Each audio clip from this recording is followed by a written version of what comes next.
I'm going to start over here. Hi.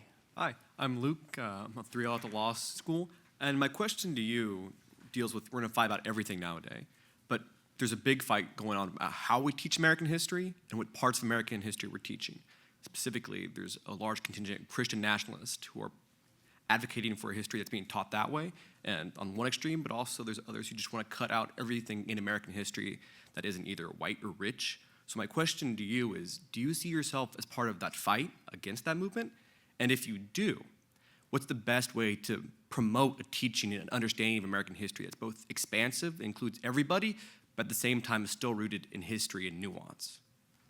You know the answer to the question. You've already framed it so beautifully. What's the motto of this university? Veritas, yeah. Okay.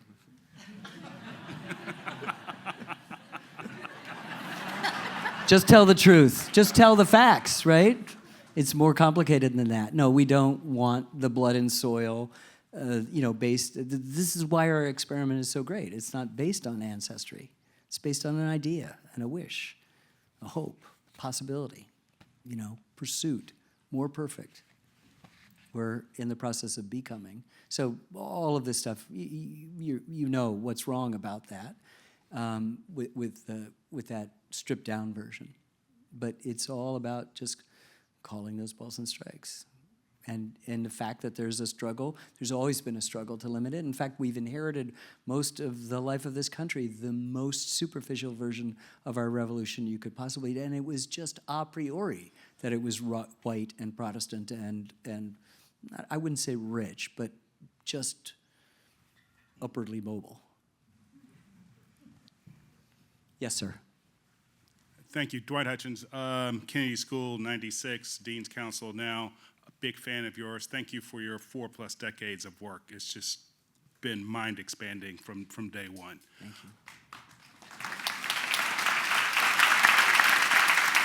I'll give you that $20 later. So, yeah, and a couple of things. I mean, your Thomas Jefferson quote from Ho Chi Minh blew my mind when I saw the Vietnam War. The accidental democracy that kind of fomented from a series of unintended events and consequences. I wanted to get your sense of a couple of things. One is, it felt like what was being unpacked was the ability for people to go out and pursue, their self-interest, to go get rich, if you will, but just to be free and be able to go for the gusto. And that seemed like the thing that got unlocked with the American Revolution. Let me address that first and give you. I'm interested in your second part too, but I'm getting old enough that there's a wonderful moment when John Adams is worrying, which he does all the time. He says, there's so much ambition and avarice and ambition, so much lust for profit. I worry that there's enough virtue to create a republic.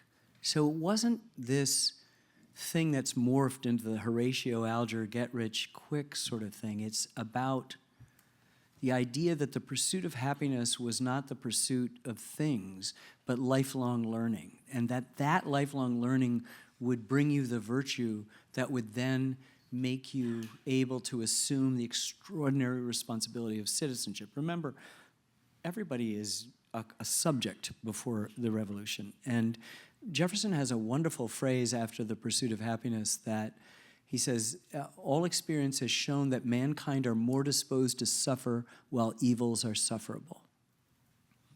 It just means that we kind of accept the authoritarian's boot on our back, and that it's going to take an extra amount of effort to do this. And that effort, I believe they felt, would come more from education than it was from just letting it go and being able to pursue. I think we've migrated away because to pursue happiness as I think they intended it is a very complicated thing, and it has to do with education, and it's Socratic. It has to be incredibly self-critical to improve themselves. And what's so interesting is to find, even among the disagreeing founders, a certain amount of sense of, at the heart of this is self-improvement, spiritually and civically, for lack of better words. So I would say that that's what got unleashed.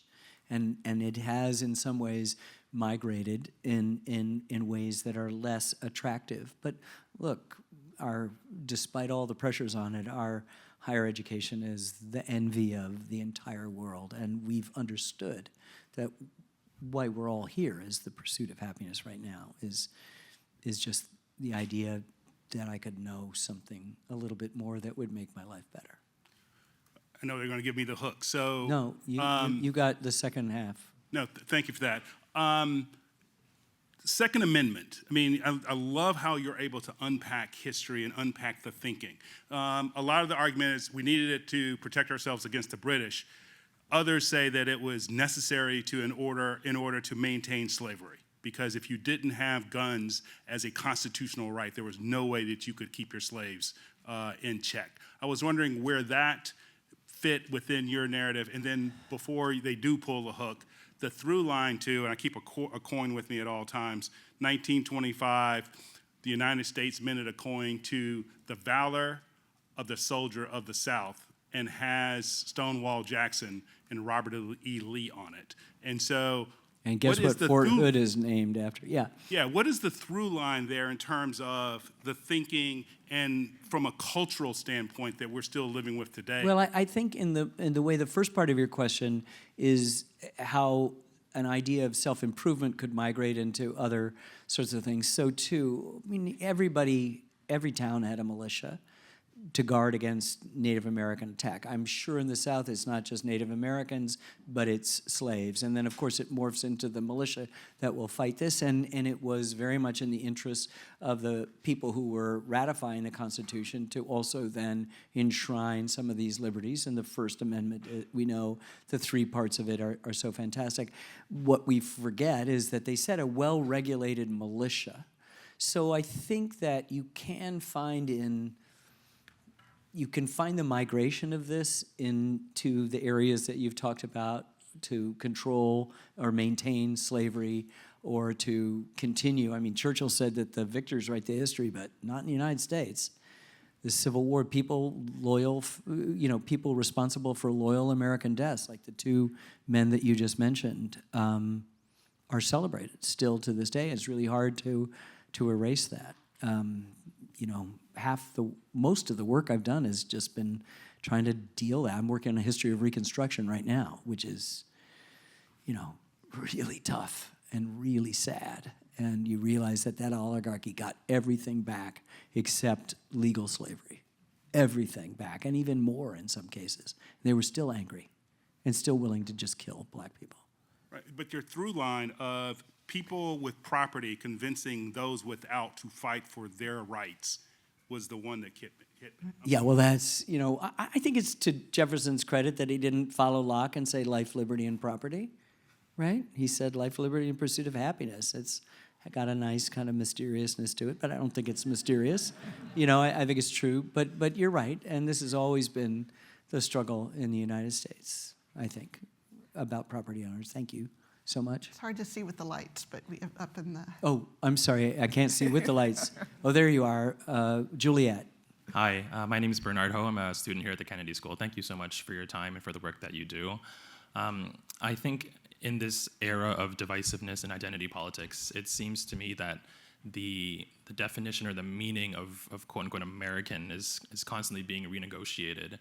And so my question to you is, in your view, who do you think has the power or authority to define that meaning, and how has that changed over the last 250 years? And do you think this struggle over defining Americanness is a sign of weakness in its democracy? No. I think it's actually a sign of strength. I think it's constantly changing, as everything is, and you're responsible. It's a civic thing. This is the idea. You're not a subject. You're a citizen. So get going, right? And I'm not just talking to you, obviously. I'm speaking to myself, too, because I realize the way in which I also have failed in ways of that kind of just basic civic engagement. And I think that's the thing that we miss. And I think we are in, Marshall McLuhan said, that the medium is the message, and that's the tail wagging the dog, right? And I think we're we have to be on guard against allowing these forms to define the whole thing. They can be manifestations. They can speak and address to that, but you're still have agency, and that's what you want. If you don't like that, then don't listen to it. I mean, told Nancy students, just get the Wall Street Journal and the New York Times, and don't listen to anything else. Just read that. You can disagree with the editorial positions, but they've got really good. Or the Boston Globe now is getting better and better and better. You can. That's all you need. And how many rabbit holes do you have to go down? How much doom scrolling do you have to do before you say, you know what, my time is spent someplace else. You have another up in this balcony. Oh, I'll I get to know it's hard to see, and then we'll come back around. Hi, I'm Max. I'm a first year at the college. My dad always says that your baseball documentary would be the greatest documentary of the history of the United States if you didn't talk about the Red Sox so damn much. What the hell are you doing at Harvard? And then, along those lines, there's... Where are you from? I'm from D.C., but he's from New York, if that's surprising. Yeah. We knew. We were the original Yankees, by the way. Right.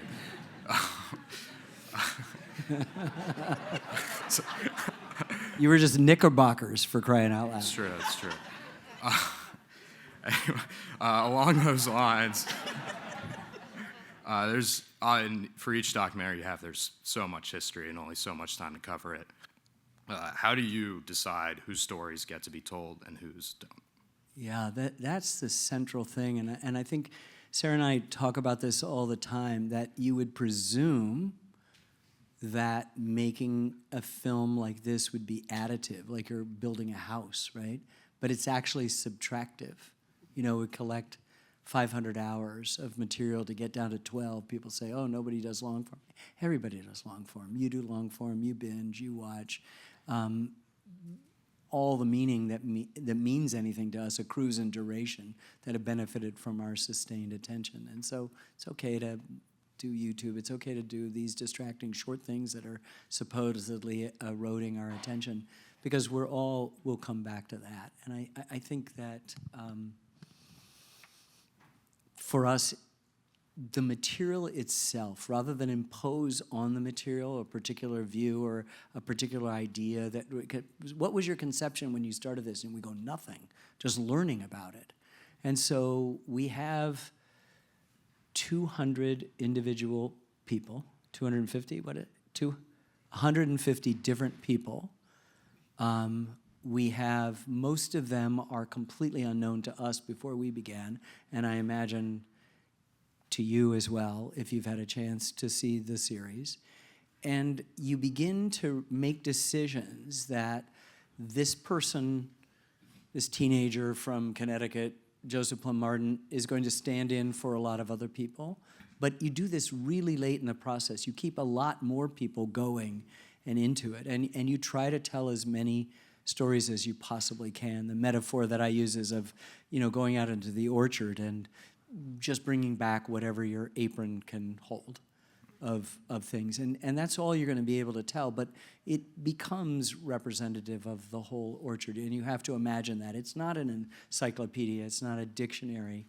It's a story, and stories then have to stand for many other stories. And you can find in Betsy Ambler, the 10-year-old from Yorktown, something that is indicative of what a civilian who's an American, who's a refugee for most of the war, what her experience is like, and the experience by extension of her family, her fragile mom, her dad who's involved in politics, her sisters, the younger sister that's being born. All of that is important.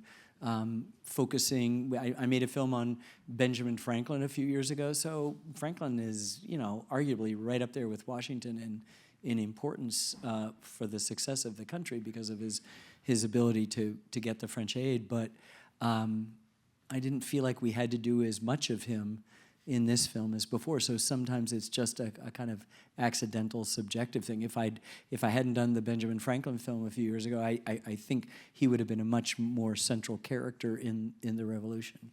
But you make decisions mostly listening to the material, not imposing on it, but listening to what it needs. And sometimes it just needs to have, if you saw the movie Amadeus, you know, too many notes. You just take something out because it's too many notes. And stuff that's really good is on our cutting room floor. I mean, there's nothing bad there. It's all good. You look at anything and go, man, why is that not in?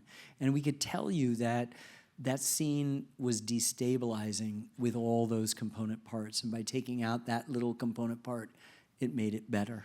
There used to be a time when the Battle of Cowpens and the Battle of Guilford Courthouse were the same length. But the same thing happened at Guilford Courthouse. The outcome was different. The British prevailed. The Americans did it at Cowpens. And so Cowpens is as long as it is, 10 minutes, and which is a hell of a long time, and Guilford Courthouse is 2 sentences. And it works. So there are choices, and you know, there are millions, literally millions, that's not using an exaggeration, choices that were made in the last 10 years about what to include. And you leave things out. When you take something out, you leave it in italics like a ghost in the script. And then the next pass, you go, I need that back, or I need half of it. Or actually, I need half of that quote to stay where it is in the next to the last moment of the film and move the other half to the very beginning of the film, as we have with the quote of Abigail Adams. So, I mean, it is constantly trying to figure out what a narrative is. And then when we're all done, we're not going to add or subtract a shot or whatever. We spend weeks adjusting the notes, you know, making something an 1/8 note from a 1/4 note, to tucking things in 2 frames. That's a 1/12 of a second, which we can see, we can feel. Or opening up something 4 frames. That's huge. That's huge. That's a 1/6 of a second between words, at a comma, at a cut, whatever it might be. And so all of the rest of it is essentially music, a musical analogy. But we think at the end that it's representative of the complicated story that is our origin. This will be our final, one last question. Thank you. My name is Margaret. I'm at the business school. So I was very interested to see in the documentary that you mentioned the Haudenosaunee Confederacy right up at the top. Yeah. And David Graeber suggests or argues that their practice of political democracy and the rights of the individual actually seeded the Enlightenment in Western Europe. But be that as it may, can you speak to the primary sources between, say, the Iroquois and Benjamin Franklin? Did he get things directly from them, or was it sort of filtered back through John Locke, and we're hypothesizing that it came from? You're absolutely right, and I do believe that the Haudenosaunee predates Locke. And so, and the kind of Enlightenment thinking that we say sort of became the model for us. Franklin is the eyes and ears of the colonies, you know, the postmaster. He's the only person who's traveled, knows all 13 colonies. He's a publisher, he prints newspapers, he receives newspapers, and so he sort of, through lots of different testimony, finds out about the Haudenosaunee and thinks 20 years before the revolution that this might be a model. It doesn't work out, but it does set in motion.